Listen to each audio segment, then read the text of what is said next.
Very good afternoon, everybody. Welcome again to a special episode of Friday Drinks. It's been a long week, longer than usual. I don't know what you guys think. Is it because last week was a short week, or you just had a long week? I'm not so sure. Maybe that's it, eh? Because we had a 3-day weekend. Yes, basically. Yeah, maybe that's it. Because it just seemed very long this week. But anyway, it's a special day. You want to share about how you celebrated the National Youth Day? Did you even know it? I didn't even know it was a Youth Day. Yeah, did you celebrate it? Well, we were here. We recorded on Friday, remember? Yeah. What did you do afterwards? Just had a few more drinks. Okay, and maybe before we start the show, a good friend of the show passed on. Would you like to say a few words about Aaron Jani? No, he was a great mentor and friend of mine, and he, a great servant of Zimbabwean rugby as well. I think a lot of people in the rugby fraternity will be familiar and appreciative of his immense contribution to the development of the game in our country, and he'll be sorely missed. Yeah, no, absolutely. We'll sorely miss him. I mean, I remember the time when he came after the show and he spent some time with us, and it was good analysis. I mean, I will certainly miss that. Yeah.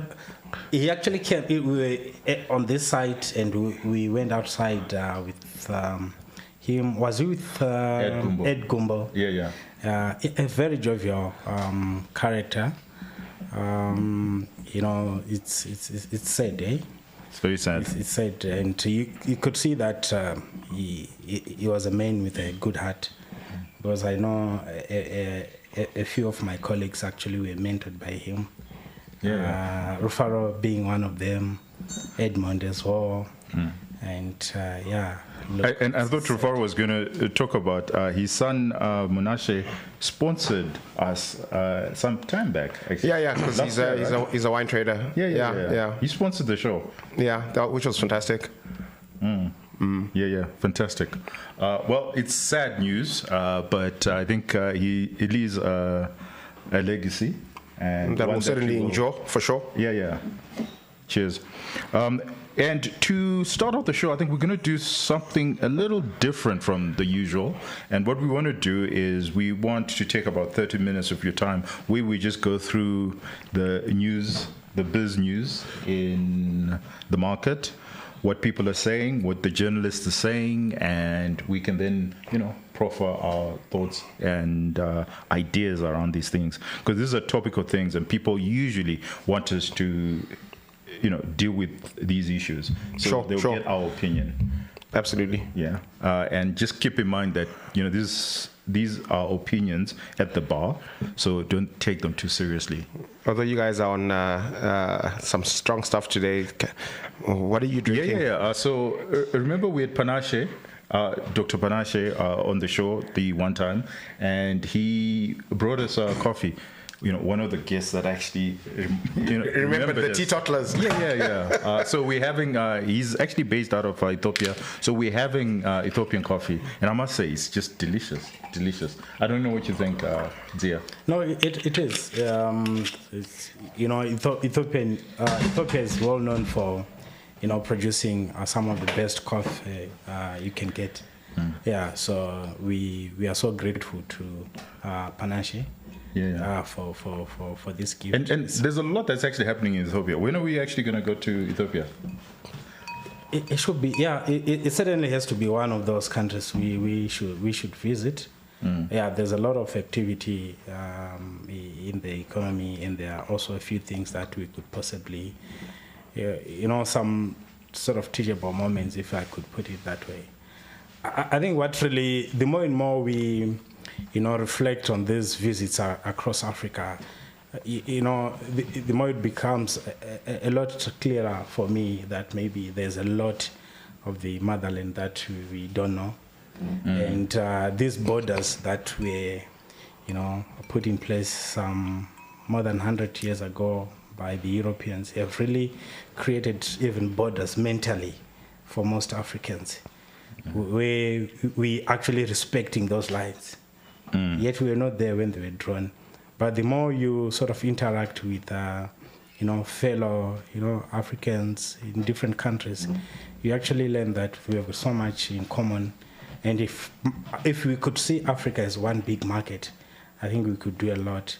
We know that in our small little pockets, we've got problems, we've got opportunities, we've got challenges. But I think we need to start seeing Africa as one big market that, if you are, whatever product or service that you are producing. Well, that's the goal of AFCTA. Don't just don't limit yourself to the borders. They are not really important.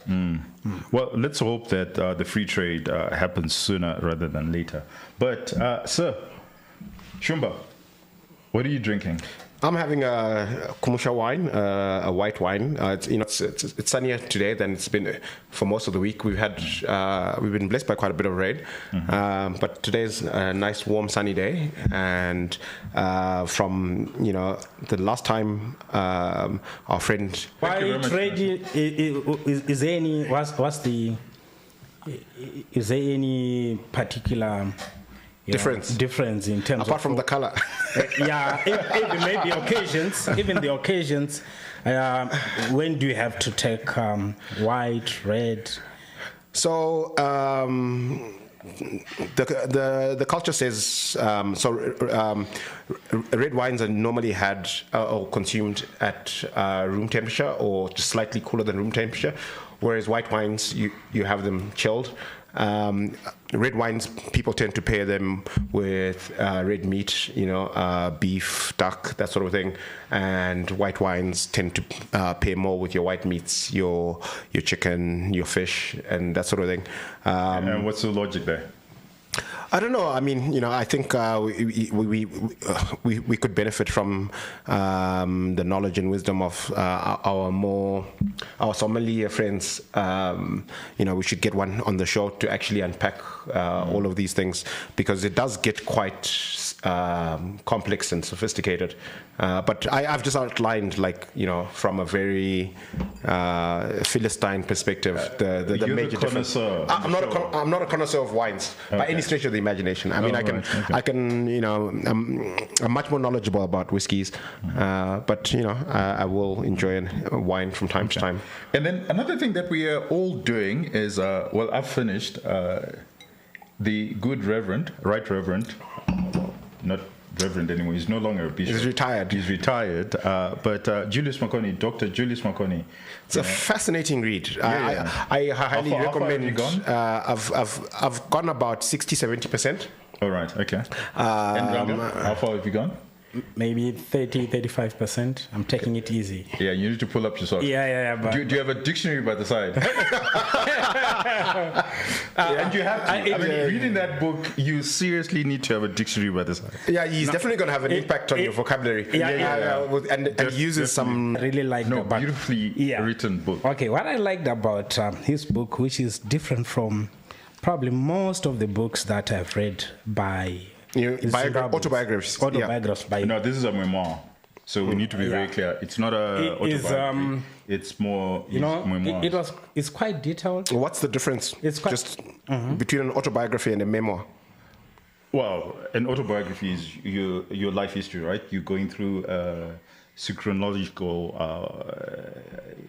sequential life history of your life and what happened. More like from start to where you end, are. Whereas, he's not really getting into those details. He's getting into his perspective, his views on things that happened that impacted his life. So, for example, you talk about what happened when he was 3 years old, and that was the most significant thing. And he will spend, 30 pages on that because he thinks that it was quite significant. His work in Ghana, for example, because if you think about it, he worked on many projects around the world, but the one that he thought was very significant was the Ghana project, and he spent a lot more time talking about that.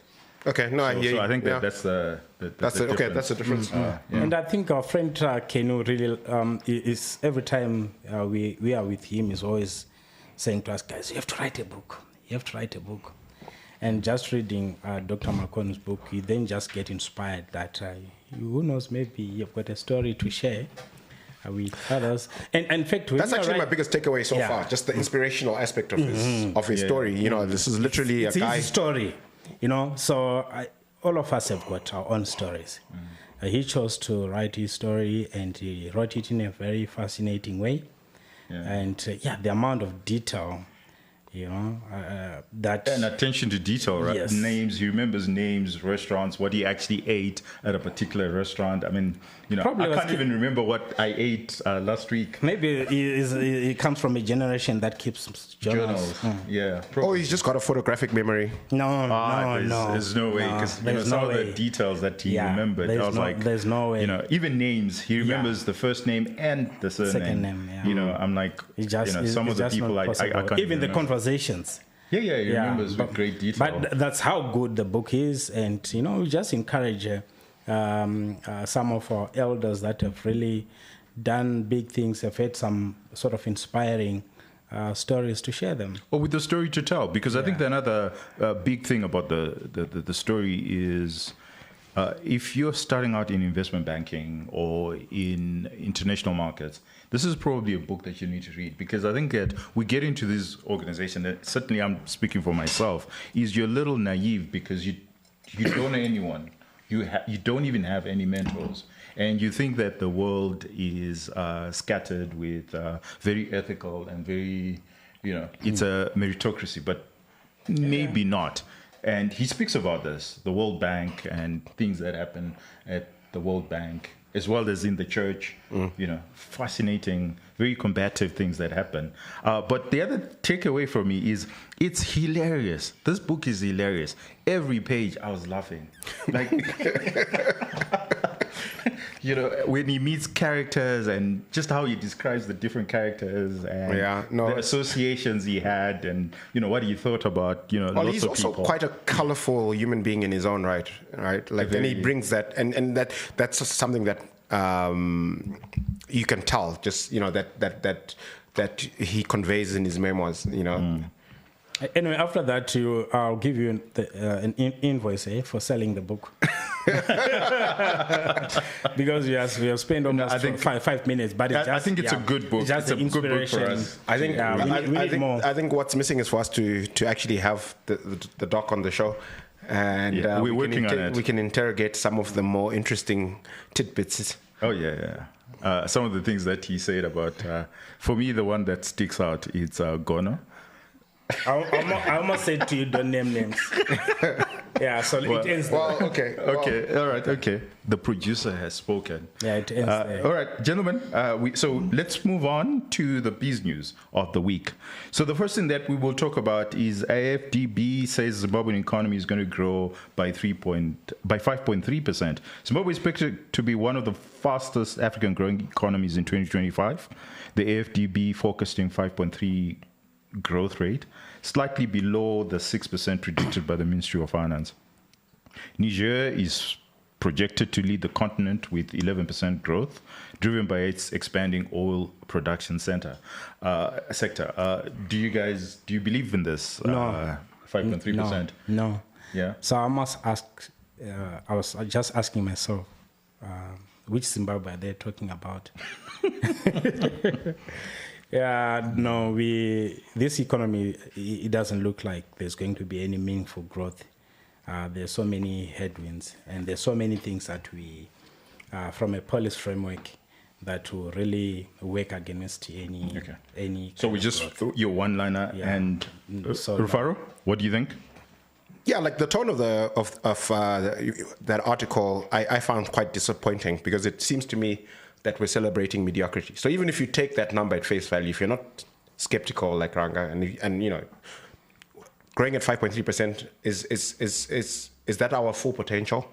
You know, I like to point out that China grew at more than 10% per annum for 30 consecutive years, right? That's how they managed to pull 600 million of their citizens out of abject poverty. And even today, you know, as a $17-18 trillion economy, if they're having a bad year, they're doing about 5.5% GDP growth, you know, and they're the world's second largest economy. They're considered a developed country. And when they're having a bad year, they're doing 5.5%. And we're saying, oh, yeah. And the tone of this article is saying... But do you believe that the economy is actually growing at 5.3%? I just need your one-word answer, yes or no. No. Okay, all right. Then, I actually think that it's extremely deceiving. I think that we are probably in stagflation. We saw the inflation rate coming up. This is year on year on the US dollar. It's now, 15.1%. But we know that there's waning demand in the economy. So you've got this the prelude to hyperinflation. And the prelude to hyperinflation is a contracting economy, but prices going up. But let's double click on that a little bit, because I struggle to wrap around my brain that 15% figure for inflation, because, it's currency distortions. Yes. So is it useful for us when we think about our economy to work with those numbers? Yes, it is, because that's the reality. And we see that reality, it comes out in the retailers. We're not going to spend too much time on this, so we just need to quickly. But we see that reality, because you're saying, is that a reality? Yes, because we've seen how the formal retail sector has actually suffered. And part of the reason is because of those distortions. And those distortions come out in the inflation rate. But anyway. But I think Shumba here was saying, when you look at the current situation, we have got 80-90% USD and, 10% ZIG. So those inflation numbers, which currency are they really affecting? No, that's US dollar. That's USD. That's inflation. US dollar prices that the retailers are now suffering because they're not. But there's a distortion. But this is because the average Zimbabwean is picking up their groceries from a tuck shop, right? Exactly. And is the inflation for a basket of goods in a tuck shop 15%? Is that a meaningful number? Is that a realistic number? The reality is the retailers are suffering because of that. And the only way you would know that there are distortions is the inflation number. No, the retailers are suffering, but it's not because of inflation. It's because of the policy, especially the directives from... But that's what we say. We say the manifestation is the inflation rate, but the distortion comes from the currency distortions. So we asked, where's the 15% coming from? And we said it's currency. It's a reflection inflation of currency distortions. That's what we've already said. Gentlemen, I know it's a Friday, but let's wake up. Let's wake up. Because I want us to cover a number of these things. Then the second thing, which I found curious and interesting, is retired Zimbabwe CEOs bounce back to sturdy ship. To steer the economy turnaround efforts, the board has appointed a new executive team, with Zireva reassuming the CEO role. He will be joined by Alex Asiawora as CFO and Muzidza Richard Chigaira as supply chain director. And they came out, the first emphatic statement that they made is that the government needs to have a free float of ZIG. Your quick thoughts on this. Do you think that the problem was management, and now that we've got a new management, that things are going to go swimmingly well for Yeah, there were certainly some management challenges, I would say. There's some challenges that are beyond management at a macroeconomic environment level. But yeah, certainly, I would apportion some of the challenges to the management team. What I found interesting reading about that is, nowhere in that statement or in the conversations around the changes at OK is there a mention of injection of fresh capital, because they do say they've got a $12.1 million black hole. So I think that's where they're starting from, and then they're going to look for new capital. But the thing they know that the real issue is and corporate speak is just hilarious. I mean, they're talking about steadying a sinking ship. I mean, no one said it's sinking. Ranga, your thoughts? Quick thoughts on that. Do you think that the new management, old management, will turn around? Or steady the ship. So the way I see it is the macros were the biggest problems. And then the macros happened the way they did at a time when, unfortunately for K, there was a new management that was coming in, which didn't have experience in dealing with an unstable environment. I think when the new old management is coming, I think they're actually being brought back because they have got experience in navigating crisis. I want to believe that maybe if we had sort of a stable economic environment, it would not have been as bad. I don't see the management that's being replaced as really as that incompetent. I think they just failed to navigate the stormy waters. Managing the biggest hurdle, which exactly. really is. So these ones are just crisis managers. And I think that these guys, I mean, if you remember well, in 2007, 2008, Zirela was actually jailed, around price controls. There was a big so price many control retailers problem. were jailed. It wasn't just him. So maybe this is the guy who can handle this new crisis. Yes, that he can tackle the Reserve Bank and Ministry of Finance and really talk to them directly. That the problem has nothing to do with the company itself, but it's just the macros, the way we've managed currency. Because if you think about it, in the last 2 years, the local currency has lost 99% of its value, and a lot of it, the retailers were forced to sell in local currency at official rate. So the way the Zim economy the performance over the last 15, 20 years is not something that you'd find in a textbook, as it were. It makes it very difficult for someone to come in who doesn't have that experience in dealing with a crisis. That's true. It's not anything that they can teach you. I'm going to push back. We need to move on. It's not the stuff they'll teach you at business school. I mean, absolutely. That someone can just wake up one day and say, current changes. I need to move on because there are a number of things that we need to talk about. But still in the retail sector, we've got Truworths, where new shareholders have taken control, and there's a new plan, and they're talking to creditors, and there's a corporate rescue plan. Do you think it's going to work? We've seen the impact of the informal sector impacting clothing retailers like Truworths and Edgar's. And what are your thoughts on this? Yeah, look, I'm skeptical. I think, the reasons why Truworths ended up in business rescue, a lot of them are macroeconomic. The fact that they have to be licensed and registered and check so many regulatory boxes as well as pay taxes. And yet, right outside many of their stores, you have a vendor that's not jumping through any of the regulatory hoops, that's not contributing to the fiscus in taxes, and they're competing directly with the formal retailer. So in an environment like that, how do you win? How do you succeed? Because the playing field is not equal. It's skewed in favor and porous borders as well of the informal sector. Ranga, your quick thoughts on this? Again, the macros, as Shumba is saying, because this is a credit-driven retail business. Mm-hmm. So in an environment where bouts of hyperinflation, currency changes, anyone who is in the business of giving credit is likely to suffer, unless you are a bank that then leans on the depositors. Picks up the deposit, and it's the deposit that's actually suffering. Exactly. Okay, good point there, gentlemen. I agree with you. The next one is Stewart Bank tycoon promises seismic shift.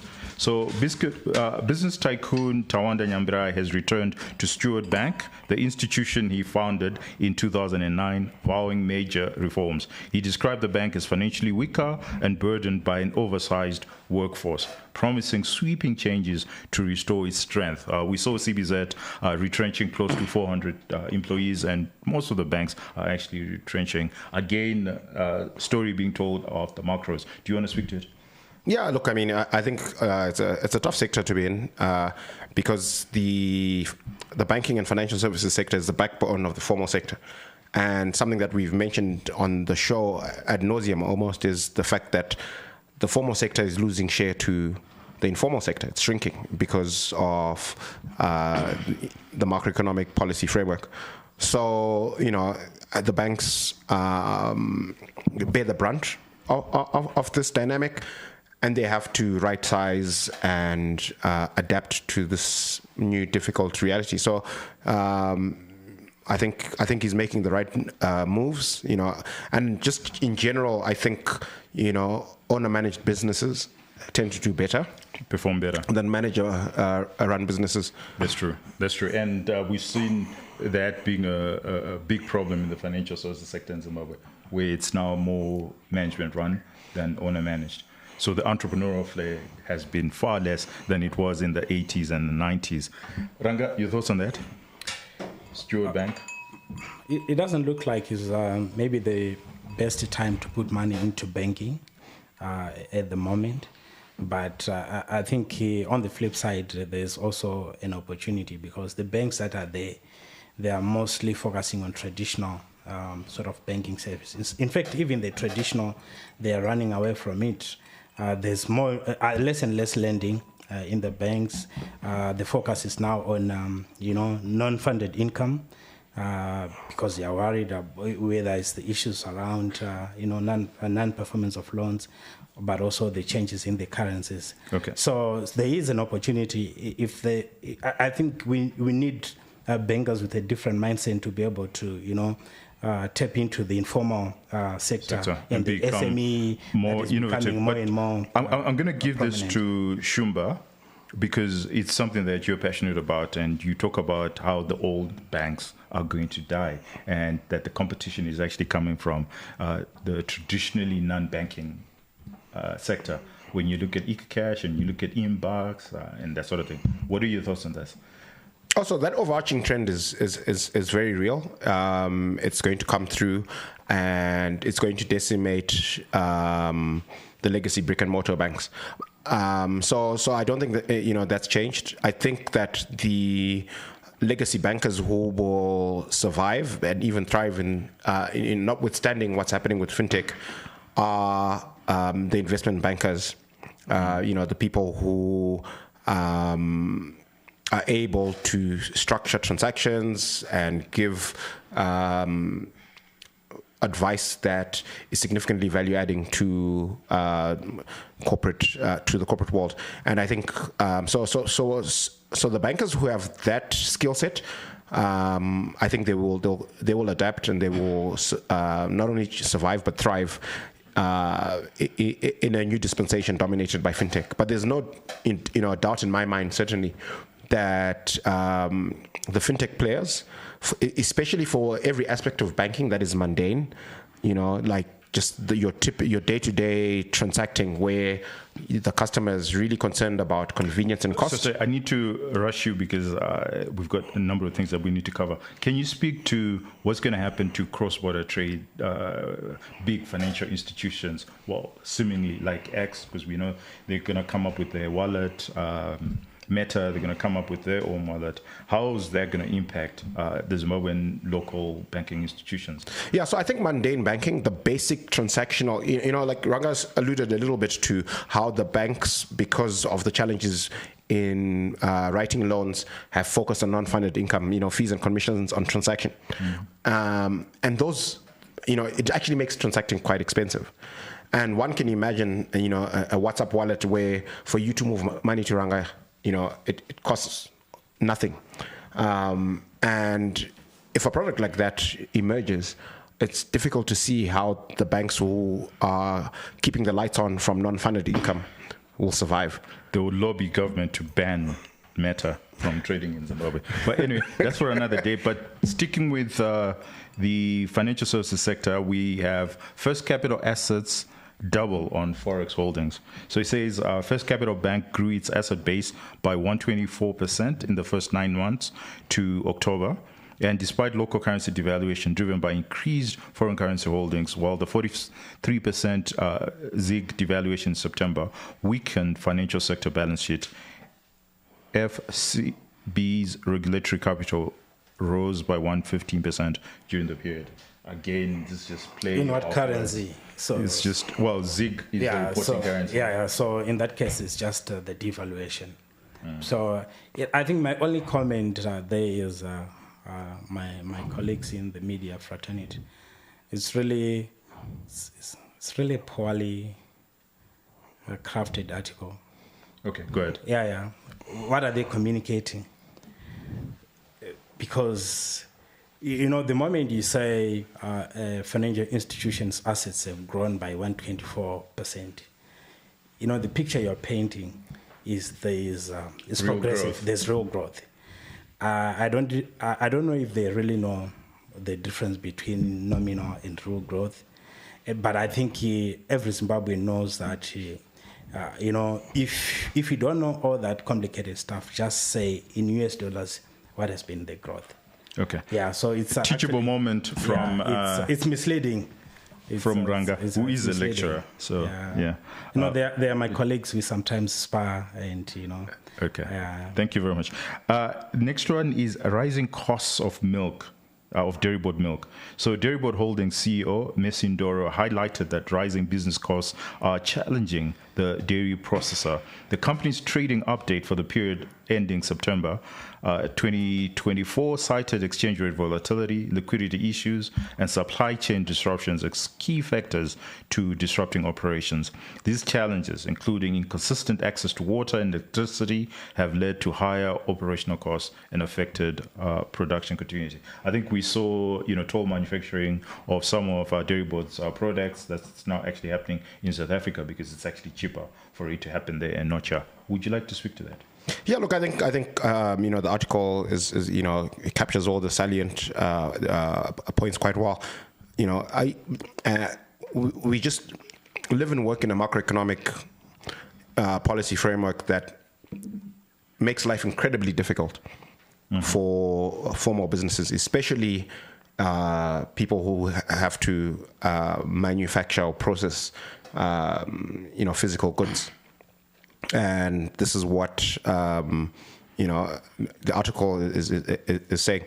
And we really need to, if we're going to have any chance at meaningful amounts of growth this year, we really need to revisit some of that policy framework and make changes. Otherwise, articles like this are going to start coming through thick and fast. Ranga, there's something that we picked up on our on a trek to Rwanda. That's anyway. I don't want to make reference to that, but I just wanted to say, it just shows how far back we've gone. That the corporates, instead of just focusing on the corporate strategy, dealing with the markets and etc. competition, every day, they have to worry about, say, infrastructure, so water, electricity, the road network. But we must talk about operational costs, because if electricity in Zimbabwe is hardly available, and when it's available, it's being priced at 16 cents a kilowatt hour. Yet in East Africa, it's going for less than 10. Yeah, that's why I'm saying that we have gone back a long way. That at this rate we won't even have. Do you think the infrastructure or service delivery situation is going to get any better in the next 10 years, assuming the current trajectory? No. And so, fuel. OK also complained about this, that operational costs are increasing because they spend a lot of their time now funding electricity using diesel rather than ZESA. Yeah, even building some huge tanks. I was driving in Grandside, and what I saw, I think it was the Coca-Cola corner. There's a huge, tank, which I assumed is a water reservoir tank. It just adds necessarily to the cost of doing business. Yeah. We have got a whole municipality that just has to provide water. How difficult is it to just provide water? Pumping it from a dam to, True. Next one is Simbisa braces for fast food tax. Simbisa Brands is working to reduce the impact of the newly introduced 0.5% fast food tax, which took effect in January 2025. The tax, part of 2025 national budget, will affect Simbisa's 339 outlets across Zimbabwe. So, you can't pass on that cost to the consumer because the consumer is already, heartstrong at the moment. What are your thoughts on this? Yeah, look, I think it's just I can understand where the Treasury is coming from. They're just looking to collect more, to run the government with. But the challenge isn't that we don't have enough tax heads. The challenge is really that our economy is not growing. Okay, so if without changing VAT, for example, if you actually just increase the volume of economic activity in the country by 50%, the state will actually increase its VAT collections by 50%. So what are you saying about what are you saying about governance? So I think it's regressive, right? That's what I'm saying. I think all that's actually going to happen is that this is just a wet blanket on Simbisa sales. And ultimately, when Treasury actually does their numbers, they'll probably find that they're collecting less with this new tax, after introducing this new tax head, than they were before, right? Because they're just punishing the formal sector for actually building products that the public is consuming. And some of that business is just going to go away to the informal sector, which doesn't contribute at all to the fiscus. True. Ranga, let's talk about tax. Because when you think about in 2013, we were collecting, in today's numbers, about $4.5 billion. We had far less taxes then. We had far less taxes. Even the rate of taxation was far less. And yet, all things equal, the economy was actually growing. And it was a dollarized economy. So what is the problem now? Why is Zimra going after every penny and trying to really extract as much as they can from consumers and from business? And yet we seem, the $4 billion that we're collecting seems just not enough. What is the problem? And we've introduced, a whole wave of new taxes. So the tax base is shrinking. And, there's also the issues around, the growth story that we're talking about. When ADB is saying the economy is growing by 5-6%, I think what we were seeing around 2013 and maybe 5 years going back was, real growth in the economy. There was expansion, and you could feel it. People were feeling more bullish in a way, building and buying cars and etc. Right now, the economy has become very informalized. So obviously, it means the base for Zimra continues to shrink and shrink. But a simple thing: how many people do you think are still in formal employment right now? I mean, that proportion compared to 2013. I think fewer and fewer. So even your typical heads like payee, even VAT or carbon taxes, etc., you expect those numbers to just keep going south unless something happens in the economy. And I think we've got an interesting... We need to move on. Pick n Pay navigates turbulent terrain. Mikkels Limited highlights that it has sufficient financial resources to navigate exchange rate-induced inflation.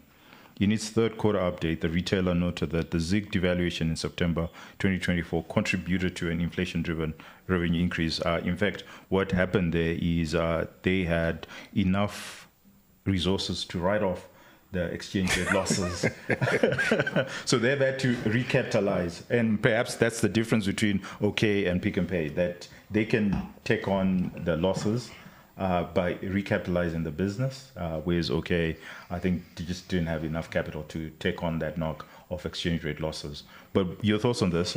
Is Pick n Pay right strategy still dealing with the same problem, which is really the devaluations and everything else? Look, I think just so from a consumer standpoint, I mean, and just looking, and if you actually just walk down the aisles of Pick n Pay and you compare what you see in terms of stock levels and the range of product to what you see in OK, two similar sized businesses suffering from the same macroeconomic challenges, it seems to me that Pick n Pay navigated those choppy waters much better than OK. But is that the right strategy? So look, I think because they're not dealing with the elephant in the room, which they're still facing the same problem, which is ZiG devaluations and ZiG pricing. But they're saying well, we can ride the storm because we've got enough capital. But for how long can they do this? Yeah, look, I think, you make an important point. The question really is, short of throwing in the towel, what's the alternative? And I think, they are probably cautiously optimistic that at some point sense would prevail. You see, my problem with their strategy is the resources are coming from the shareholders. So, the shareholders can't keep on injecting capital into the business. At some point, the business has to start, generating the cash flows, the profitability, and etc. But you see, Zim, there are always some untold stories in Zim. Like 2008 going to 2009, remember there was a brand called Afrofoods. Mm-hmm. I think it was Chinese. At some point, they became like the biggest retail chain. What happened to them? So sometimes when you are funding stock, merchandise from resources that are not being generated from the business, and maybe they are wherever they are coming from, that's not sustainable. So I'm more inclined to believe that maybe the OK story is more authentic, given what we have seen in the shops. So if a retailer is being directed to sell at a price that really takes them straight into a loss, right? Mm-hmm. I wouldn't expect the shareholder of that business to keep injecting capital because they're operating in an environment where the policy framework is such that you keep suffering these losses. At some point, the wheels will stop turning. So if I were a shareholder, a minority, I wouldn't be excited.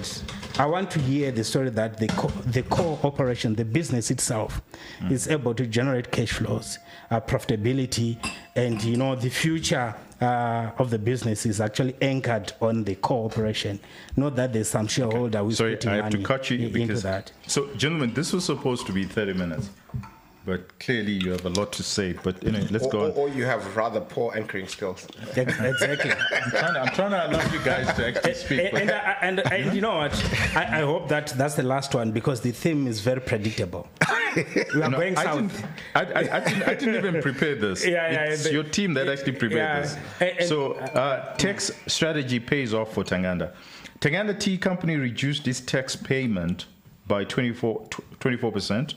To USD 2 million in the year ending September, down from 2.7 million in 2023, following a compliance-focused and risk management tax strategy. Do you know anything about this? What's this that we could learn? Every business would love to hear how they went about this. I'm disappointed. Because it's a story about a business, a listed business. It's not talking about the fundamentals of the business. It's about whatever the management decisions around the taxing, which is good. But I guess from a shareholder, a minority or potential investor's point of view, we want to know, Tanganda is in the business of what? Producing tea or exporting coffee and etc.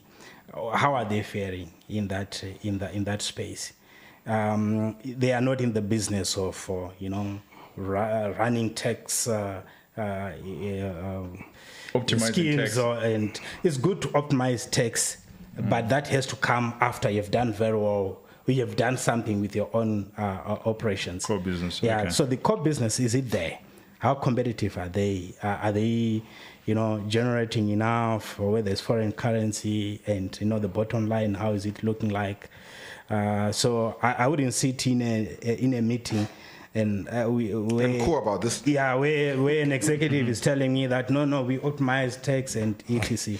Because that's not the fundamental core business. Core business. Rufar, your thoughts on this? Yeah. Also, making noise about such structures is just inviting our very creative and active treasury to change the tax code again, to capture whatever they missed.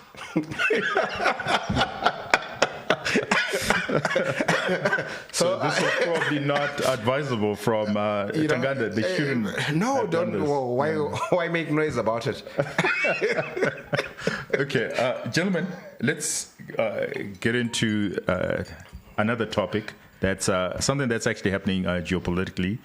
We've seen aid primarily from the U.S., so USAID, and now we've seen all Western nations, the aid agencies, saying they're cutting back the aid that's actually coming to Africa, and more particularly in Zimbabwe. The numbers that we know is that we receive close to, in fact, just above $800 million in aid, which is quite significant when you think about it. That's just about half of what we get in remittances. And a lot of that goes... more like but still it's a lot of money. And it's actually more effective. I think I would argue that it's actually more effective than other heads, because this is going straight into recipients. Straight into salaries, healthcare, education, salaries. The things that affect the and the most significant thing is from the US government, it's about 300 million. But a lot of the Bill Gates, a lot of the foundations, they really match dollar for dollar whatever USAID actually brings in, whatever the Europeans bring in.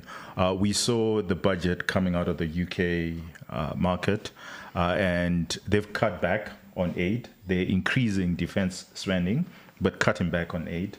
So the significant thing is this has happened now. And, what are we going to do as African nations? And I was expecting that the Reserve Bank governor, when he was giving out his monetary policy statement, he was going to speak to this directly, because, part of the deposits really are driven by your NGO sector in Zimbabwe. We cannot wish it away. That's our reality. And I was really expecting that the Ministry of Finance would come out with a clearly laid out plan. Because if you juxtaposition what happened with the IMF money, we had a clear plan, right? We may not have agreed with it, but we clearly knew what they were going to do and how they were going to spend it. So now that we know that this money from the US and the Western aid agencies is not coming, what I was expecting Ministry of Finance to do and our BZ to do is to then come back to the market and then tell us and articulate quite clearly what they're going to do with the gaps. Because we've got a lot of programs that were funded by aid, where if it's not plugged in, then we have a big problems on our hand. What do you think? And what are your thoughts? Now, I'm not going to limit what you can say, so you can go ahead.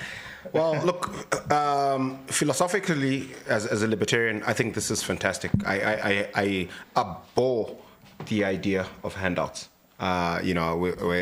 We always make noise about how we are sovereign states, so we should be able to sort ourselves out. Why do we need these handouts? And often they come with strings attached. So I think that they're going away in the long term is fantastic. It's good for us. It forces us to put our house in order and manage our affairs better. In the short term, it's actually going to be quite painful because, firstly, we didn't get a lot of advance notice that this was going to happen. I think the way USAID was shut down was quite dramatic in terms of how quickly it happened. So a lot of institutions and organizations and the people that they support and that depend on them literally woke up overnight with this news that a significant part of their funding is just going to disappear. And that's going to be quite difficult and painful. I think there's going to be a lot of hardship and suffering that's going to ensue in the short term on the back of these cuts, because I don't see that funding being replaced in short order. So I think, and that's quite sad because, these are human beings who are going to be negatively impacted and are going to go through this hardship and suffering that they hadn't bargained for. But I think, it forces us as a country and as Africans in general, to have to introspect and say, what were we getting wrong that we couldn't solve these problems without this aid, and what do we need to do differently going forward? And I think that it's a healthy conversation to have, and hopefully we will make the changes that we need to survive and thrive in an era where there's significantly less foreign aid. Ranga, your thoughts? Well, my view is Shumba's perspective is very elitist. It's the kind of argument that one can make in a bar, drinking white wine, drinking Shanine, and those kind of things. Because this is aid that was going. It was really HIV and AIDS. People were already so on when drugs. you look at the health sector, the progress that Zimbabwe has made with HIV, whether it's in the infection rate and prevalence rate, it's actually because of NGO or aid funded. And we, over the years, we've seen TB, malaria, and all those outbreaks, which, some of them, if it's an emergency, for most African countries, it's not like they have surpluses on their budgets to deal with those emergencies. So the aid was actually coming in to plug those holes. And also, even on the economic front, some infrastructure, especially in the rural areas, where you'd see some schools being built, some health, primary health centers being constructed, and these are things that were really fundamental in terms of uplifting quite a number of our people from out of poverty. There, I know of places where NGOs, non-governmental organizations were really partnering with local communities in to develop the agriculture, or maybe through constructing some dams or canals, or the irrigation that is needed by the communities. So these are really issues that it's like withholding aid to a struggling kid because you're saying the father is a drunkard, is reckless. You can't. There's no way that you'd say when this kid is suffering, somehow the father will then come to their senses and say, what, I need to look after. It's a crisis. What happens with politicians, especially politicians across the world, I must say especially in Africa. You just did. Don't ever think that they will reassign, they reallocate their spending. So if there's someone that who had top of the range vehicle, approved in the budget, what they'll do? They'll still get their car. They'll still get their car, and they can always blame whatever problems. So maybe before. Let me finish. Yeah. So the politicians will still go ahead spending what they intended to spend for themselves, and they'll just leave, these masses that were benefiting from aid to, suffer literally, and they'll just blame it on Madonna. So it was abrupt. I don't know how they deal with their politics in the US, but what are your thoughts on the fact that America cannot, and the Western nations literally cannot afford it anymore? So you were paying school fees. No. So it should not have been this abrupt. So imagine. What, the money is just not there? No. I don't think it's the issue. No, but I don't see where we differ. No, we both agree that it was they should have given us, say, okay, in 6 months' time, we are cutting aid. It's not like that it was going to change anything much, but at least it prepares you even in terms of your expectation for this year. Remember, in the budget, that 900 million of aid is there, of support from external partners, is there. So, and like I've said, don't expect a reallocation from spending. So the difference between if it was from a bank advance or if it was from a multilateral loan then yes, you have those expectations. This is purely the benevolence of someone. So you're not getting Someone this you money. feel entitled to someone's benevolence. No, someone that had promised, someone that had promised to fund. They have to, It's not just the issue of the benevolence. It's about there was an expectation that someone committed to funding it. They have to fund. No, if you read the small print, it's quite clear. This is the benevolence, and for Zimbabwe in particular, it doesn't come directly through government. So it funds certain programs, but it's purely benevolence. It's not an No, I know. It's just the reality on the ground. Yes, but I don't see where we differ, Ranga. I don't think anything that you've said contradicts my view. I don't know what is elitist about my view. No. Shumba here, no, I'm sure the people who should look after them will make a plan. They won't make a plan. They can't make a plan. No. They won't. Well, look, I think in the long term we'll be better off. I think in the short term, I completely agree with you. There's going to be a lot of hardship and suffering, and that's heartbreaking. But that's it's not our money. We were never entitled to it in the first instance, and more fundamental. I am philosophical, and this is your area of specialty, and I want to hear your thoughts on this. If we think about the fall of the Berlin Wall in 1989, it was equally abrupt. It wasn't something that was planned. In fact, people didn't think it would fall as quickly as it did. Certainly Absolutely. Not.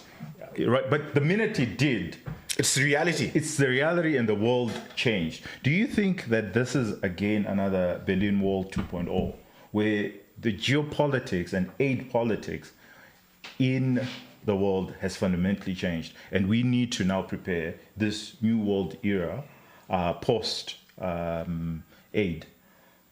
Yeah, I completely agree with you. I think the world, this was inevitable. Some historians will argue that it was inevitable for the Berlin Wall to collapse. That's a different conversation. But whether or not, Trump and Elon and won and made all these changes, just looking at it dispassionately from analytically, right? The U.S. was adding $1 trillion to its national debt every 100 days. Right. For the first time in U.S. history, they're spending more money on interest payments than on the defense budget, and so their capacity for largesse, was simply not sustainable. Right. So whether it happens now with the current administration, whether it happened 4 years from now or 8 years from now, at some point the music was going to stop. Right. And this is also true of the rest of the Western world, whether it's Europe or Japan or South Korea, Australia, like their capacity to sustain this largesse was just not sustainable. Not sustainable, and so from our perspective as Africans and as Zimbabweans, we should also be paying attention to these developments, right? And realize that at some point this is going to stop. And have a plan. My thoughts before, Ranga, you come in, because I sort of agree with those sentiments, Shumba. And I would go a little further and say that if we were to read what happened after the fall of the Berlin Wall, that's when you had economic structural adjustment programs. But the important thing about the structural adjustment programs is certain African countries had to go through that, bitter, cancer for treatment or bitter medicine. But what people don't also know that within the same countries, within the same continent, there were many countries that didn't need to get IMF bailouts. And of particular interest is Kenya, Botswana. So Nigeria, Ghana, Zimbabwe certainly had to go through the pain of structural adjustment programs. And India is one successful story. So they took the bitter medicine. They said, okay, yes, aid was a problem. Yes, we took on a lot of debt. And post the Berlin Wall, the fall of the Berlin Wall, we need to restructure our economies. We need to open up. And they went through the entire stages of chemotherapy, economic chemotherapy, and out of it, they were successful. But countries like Zimbabwe just went through 1 year, and they were like, you know, and then they built this entire rhetoric around how structural adjustment programs don't work, but forgot that they got into that problem because it was unsustainable debt. But there were countries like Kenya who foresaw this. Countries like South Africa. In fact, for the longest, South Africa didn't get any IMF money until 3 years ago. Primarily because they know what it means. They know the consequences of IMF. So before you reply, the question I have for you is simple and straightforward. This has happened. This is our reality. We don't care where we sit or where we stand on the moral standpoint, but this is our reality. What can we do to close the gap as quickly as possible so that we react in the same manner that Botswana, Kenya reacted in 1990 when they didn't go through structural adjustment programs because they were managing their finances better than everyone else? We don't have capacity to close the gap. It's in particular this year, because I was actually expecting that come the midterm, there's going to be a supplementary budget because the numbers were not adding up, even with aid. So now picture a situation where this hole has been created, call it 600-700 million. It's not like we have got reserves, to plug that hole. So what's your advice to the central bank and to the Minister of Finance and to the President? Wow, that's big. Look, I think I look at it more in terms of planning for 2026. Ideally, I would say, I was just thinking if it was a corporate and there's such a major event that has happened, we're going to see a profit warning and maybe some extraordinary board meeting or general meeting of members of that company could have been called, because this is creating a new sort of scenario, a crisis. Ideally, one would have expected that, or maybe they're doing that already behind the scene, that when it became clear that aid money was not coming, we needed to have some sort of an ad hoc sit down and say, okay, how are we going to plug the holes? Because most of these holes, they're actually critical. It's not like you can postpone them. They were not for luxuries. These were for basics. The basics that still have to be delivered. Necessities. So, so maybe whether it's maternity care, whether it's prenatal or post, and those kind of things. These are things that we're helping communities, and the need is there on a day-by-day basis. So that needs to be done. Reassign, reallocate the resources as quickly as possible, and then ensure that maybe we prepare ourselves for post-aid from next year going forward. So what I'm getting from Zia is perhaps we are unprepared, so we're not like Botswana and Kenya. We have to go through some sort of aid structural adjustment program, and go through the processes that perhaps India went through. Do you think we can take the medicine? Do you see Zim post-aid surviving? Or it's going to really be, it's going to be the straw that breaks the camel's back, and we get into another vicious cycle crisis again? So I'm an eternal optimist, right? Yeah. Please go ahead. Give us your optimism. So I believe necessity is the mother of invention. And I've believed for the longest time that we have all the tools and natural resources and technical know-how to transition to a very high growth economy if we have the right macroeconomic policy framework. And what's held us back, the reason why we're gloomy half the time on the show, is we don't have the right macroeconomic policy framework for whatever reason. And I think that this crisis with these big gaps that have been created by the freeze in aid, maybe we will have a conversation and revisit that policy framework and make the choices that I think are obvious, to raise a whole bunch of money You know, like Zia is talking about, a huge gap, right? And one of the ways you can plug a gap like that is if you just raise a whole bunch of money.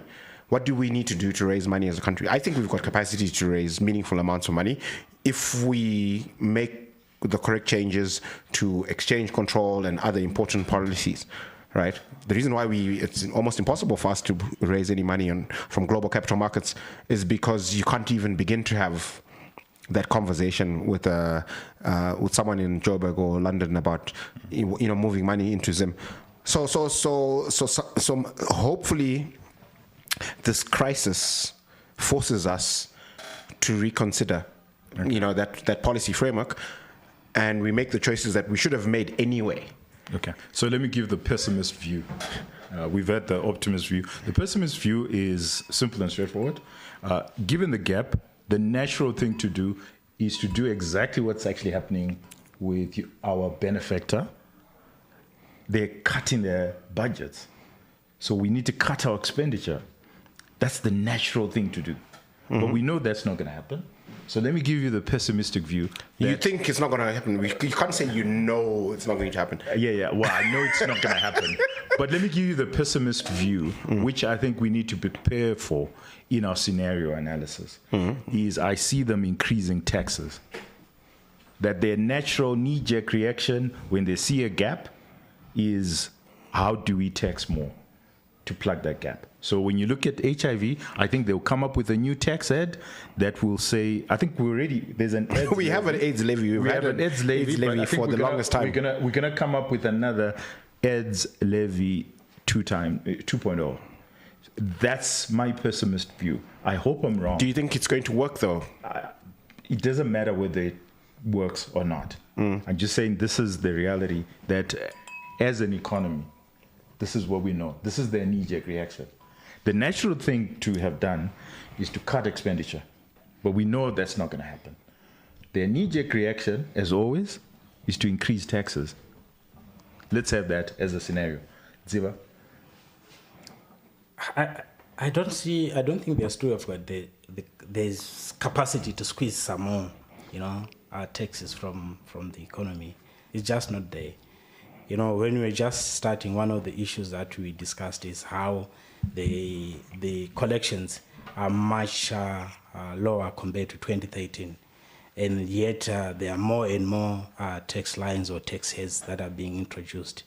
So they can introduce as many as they want, or just increase the AIDS levy from whatever it is to like 10%. But it's not going to result in a meaningful, collection for them. So actually, it might have the reverse effect. Exactly. The net collections might actually go down. Like we've as seen you with add other taxes. taxes. Yeah. So, guys, we've seen this movie before, but you guys are forgetful. So what will naturally happen is they're not after everyone else's tax base. They're after, and I would suspect that in Zimbabwe, there are about maybe 30 corporates that must pay. That must be diligent in how they pay their taxes. Those are the people that they will be after. They're not going to be after. Yeah, but do you remember the Delta experiment? I don't know whether, and I think it's a really teachable moment. I don't remember the exact year offhand, but basically they ran this experiment before, where they decided that Delta is the biggest contributor to the fiscus. Excise duty is that tax head that makes this massive contribution. So if you increase excise duty, you're going to increase revenue. And the team at Delta was pointed out, the cost volume profit analysis. If you increase excise duty by this amount, this is the impact that it will have on the price. When the price moves from this point to that point, this is what will happen to volumes, and this is what will happen to revenue for all the affected line items. And in the end, you actually collect less in excise duty with a higher excise duty percentage, right? And, Treasury didn't believe them. And they said, no, let's increase it and see what happens.